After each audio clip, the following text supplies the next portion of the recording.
कि मैं तो 18 घंटा पढ़ो है, 20 घंटा पढ़ा है, वो अब तो रियल में पढ़ा है कि यहाँ नाम ही लेवा है कि अता घंटा पढ़ तो मोटिवेशन लेवल लो या हाई हो सकता है और वो सबका होता है। मन भी हर दूसरे दिन लाग तो मन कुन करनो कि 12th के बाद में स्टार्ट करे तैयारी या फिर ग्रेजुएशन के बाद में स्टार्ट करे।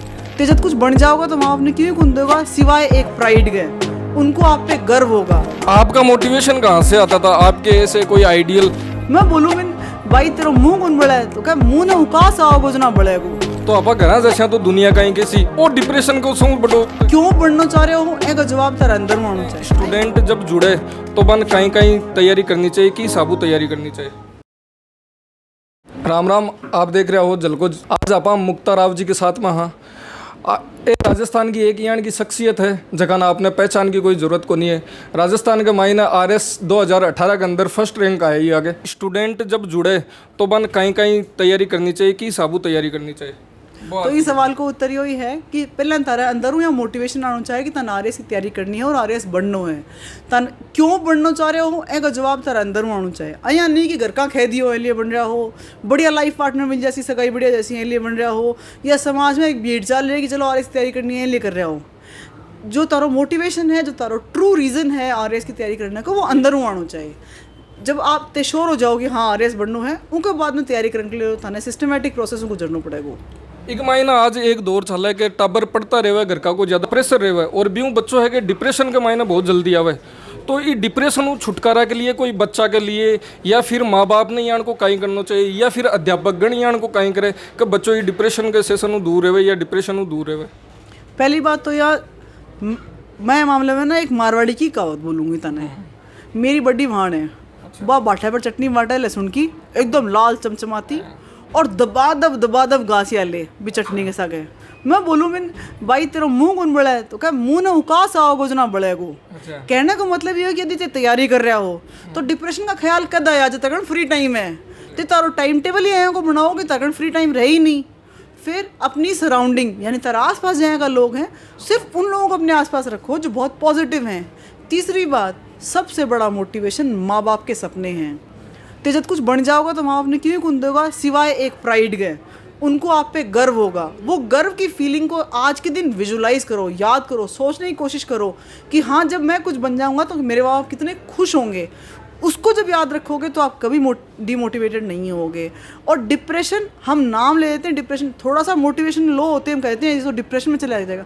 डिप्रेशन एक साइकोलॉजिकल इश्यू है जिसको एड्रेस करने की ज़रूरत है, मानसिक स्वास्थ्य से संबंधित एक बीमारी है। तो प्रत्येक व्यक्ति जिसको थोड़ा लो फील हो रहा है उसको डिप्रेशन में कहना भी अपने आप में गलत है। हमें नहीं कहना चाहिए कि वो डिप्रेशन में चला गया है।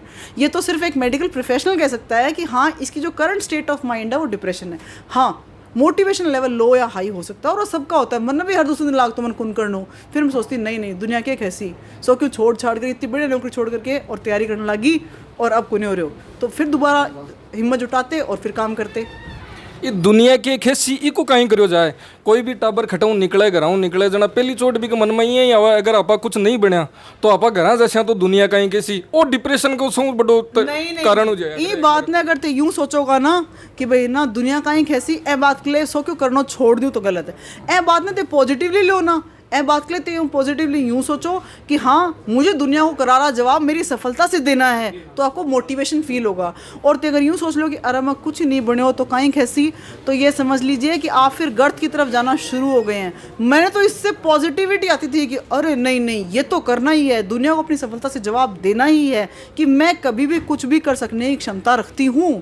तो मतलब ये सिक्के के दोनों पहलू हैं, आपकी मर्जी आप किसको देखते हो। तो मुझे तो इससे बहुत मोटिवेशन मिलता था कि नहीं जवाब देना है। आपका मोटिवेशन कहाँ से आता था? आपके ऐसे कोई आइडियल? देखो हर घर में ना, मैं ऐसा नहीं है कि महिलाओं के लिए महिला के लिए ज़्यादा सोचूं, पर जहाँ हमारे लिए माँ के लिए मैं सोचती कि माँ सगड़ों काम करती, गाय भैंस भी रखती, खेत में भी काम करती, माँ ने सेट आवरण पढ़ा भी दिया और फिर भी एक बढ़िया सफल अच्छी ज़िंदगी जी के गई। तो मेरी माँ हूँ बहुत प्रेरणा मिलती। फिर मेरी दादी जी ने मैं देखती, दादाजी का वो इतना केस चलता हुआ फ्रीडम फाइटर था तो भी दादी जी उनके साथ बराबर खड़ी थी। तो मैं यूँ सोचती कि दादी की जो परिस्थिति उससे मेरी माँ की स्थिति बढ़िया थी, मेरी माँ हूँ मेरी स्थिति बढ़िया है, तो वो जब वो परिस्थिति में वो कुछ कर सकती थी तो मैं भी तो कर सकूँ। तो आदमी ने हमेशा रिलेटिवली देखना चाहिए कि मेरा हूँ कम परिस्थिति वाले किताक लोग हैं और मेरे को बढ़िया वाला किताक है, मैं मेरी स्थिति को बेहतर कैसे बनाऊं और जो रिसोर्सेज उनका बेस्ट इस्तेमाल कैसे करूं, तो हो जाता है काम। तो आरएस की तैयारी करवा के खातर सौ पहले यहाँ देखो जाए कि 12th के बाद में स्टार्ट करें तैयारी या फिर ग्रेजुएशन के बाद में स्टार्ट करें? ग्रेजुएशन के बाद में करनी चाहिए। क्यों?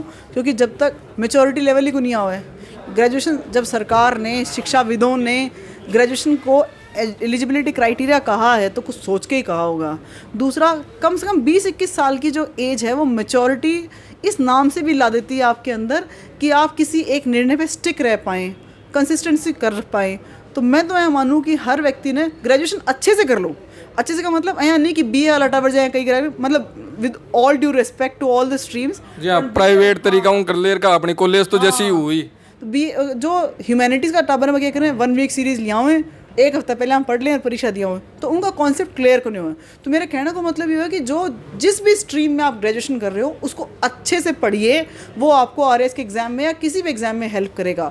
जिस समय जिसके लिए आप एनरोल्ड हो वो बढ़िया से पढ़िए। तो एक मायने जी कई इंस्टीट्यूट है, फाउंडेशन कोर्स भी चलाया कर है, तो वो बाको प्रोपोगेंडो हुआ है कि बे आपकी कमाई को साधन ही देखा है या फिर बच्चा ने भी चीज़ों फ़ायदों भी मिल रहा है कुछ? देखो, इस मामले में मैं आपको कोई कमेंट नहीं करना चाहूँगी। क्यों?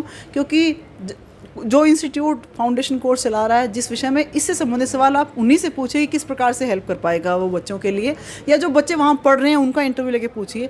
ये मेरी एक व्यक्तिगत सोच है कि ग्रेजुएशन तक की विषय यदि बच्चा अच्छे से पढ़ता है और उसके बाद आरएस की तैयारी करता है तो उसको बहुत बेनिफिट मिलता है। एक वो यूपीएससी के लिए या आरएस के लिए एक बड़ो तगड़ो मिथ हुआ करे कि मैं तो 18 घंटा पढ़ है, 20 घंटा पढ़ है, वो अब तो रियल में पढ़ा है कि यहाँ नाम ही लेवा है कि अता घंटा पढ़ तो हो। देखो, हर एक व्यक्ति की शारीरिक क्षमता अलग अलग हो, कई तो 5 घंटा पढ़ के भी टॉप कर जाएं और कई 15 घंटा पढ़ के भी कौन कर पाएँ। पर जो यहाँ मतलब अगर मेडिकली देखा जाए तो मन लगा 10 से 11 घंटा हूँ ज़्यादा रिटेंशन पावर को नहीं हो पाओ कोई भी आदमी को बैठ कर उसका एक जगह या कंसिस्टेंटली पढ़ कौन पाओ, ब्रेक तो देना ही पड़ा है। तो यदि कोई है बोला 15, 16, 18 घंटा पढ़ूँ तो फिर भाई तो 100 कद है, रोटी कद खाए, बाकी घर का काम करना करा है। हाँ। तो ए काम से बचने के लिए एक बढ़िया तरीका यो है, एक किताब पढ़ी थी मैंने मनोज शर्मा जी की, जो 12th फेल नाम से किताब है। वो उसमें कहते हैं कि यदि आपको पढ़ना है तो अपने साथ एक स्टॉप वॉच लगाओ, जितनी देर आप अच्छे से पढ़ रहे हो उतनी देर वो स्टॉप वॉच ऑन होनी चाहिए। जैसे ही आपका ध्यान भटका या आप उठे तो स्टॉप वॉच बंद कर दो। आपका जो टोटल टाइम है वो 5-6 घंटे ज़्यादा नहीं आता। तो मैं भी इस बात को बिलीव करती हूँ कि 5-6 घंटे अच्छी पढ़ाई जो है वो सफिशिएंट होती है। तो आज आप एक अच्छी पोस्ट पर हो, भी के बाद में भी आप शिक्षा के सेक्टरों जुड़े रहे हो, तो आज भी आप क्लास ले पढ़ाओ, टाबरान मोटिवेट करो, तो इस हिसाबों और लोगों ने भी जुड़ना चाहिए या फिर ये आपको पर्सनल व्यू है कि मैं शिक्षा के सेक्टर में आगे पढ़ाती रहूं, बढ़ती रहूं और बच्चा ने भी आगे बढ़ाती रहूं? देखो, यह है कि हर आदमी के अंदर कोई ना कोई एक एजुकेटर है। मैं टीचर तो हूँ नहीं, पर मेरी सक्सेस स्टोरी जानने के लिए बहुत सारा स्टूडेंट्स इच्छुक रहे, तो मैं कभी कभी वीडियो बनाकर बता देती हूँ कि तैयारी कैसे करनी है। जैसे आपने मुझसे सवाल पूछा कि तैयारी कैसे करनी है, ये जो सवाल हैं यदि इंटरनेट के माध्यम से लोगों तक पहुँचते हैं तो बहुत सारी क्वेरीज जो हैं सॉल्व हो जाती हैं। सेमिनार के लिए जब कोई इनवाइट करता है कि स्टूडेंट्स को मोटिवेट करने के लिए या उनको गाइड करने के लिए आ जाओ, तो जिस दिन छुट्टी होती है उस दिन चले जाते हैं। पर हाँ, ये बात सच है कि यदि हमारे एक्सपीरियंस से किसी एक व्यक्ति को भी फ़ायदा मिलता है और उसकी लाइफ सेट होती है या उसकी सफलता में हम ज़रा से भी साधक बनते हैं, तो प्रत्येक व्यक्ति को ये काम तो कर ही लेना चाहिए। कोचिंग को महा सेमिनार हो, तो आप इस आर्यवर्त नाम है, इससे क्या सीख देते हो कि इसका मतलब क्या है? भाई, ये तो संस्था के प्रधान बता पाएंगे कि इन्होंने नाम क्यों रखा, पर जो हम हिस्ट्री में पढ़ते आए हैं वो ये है कि नॉर्थ इंडिया में रहने वाले जितने लोग थे वो अपने आप को आर्य समझते थे और इस भूखंड को आर्यवर्त कहा जाता था। तो आप देख रहे हैं आज झलकोर ये हम मुक्ता राव जी आरएस में फर्स्ट रैंक 2018 में ही आके, और आऊँ मिलकर बहुत ही अच्छो लाग्यो, बहुत ही बढ़िया लाग्यो, और आपने कहीं लाग्यो ये आप कमेंट करके ज़रूर बताओ। राम राम जी।